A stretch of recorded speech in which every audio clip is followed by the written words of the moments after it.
एक बार एक व्यक्ति समंदर के किनारे बैठा था। अचानक उसने देखा कि एक छोटी सी चिड़िया अपनी चोंच में पानी भरकर समंदर में डाल रही है।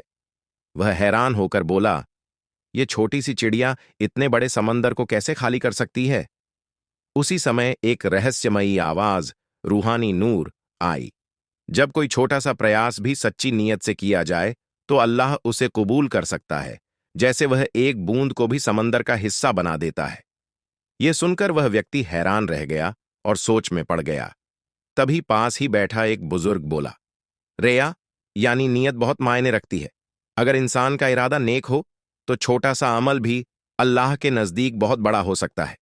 यह सुनकर व्यक्ति को अल्लाह की कुदरत का एहसास हुआ और उसने ठान लिया कि आगे से वह हर काम सच्ची नीयत और ईमानदारी से करेगा। अगर आपको यह कहानी पसंद आई हो और इससे कुछ सीखने को मिला हो तो लाइक करें, शेयर करें और सब्सक्राइब करना न भूलें।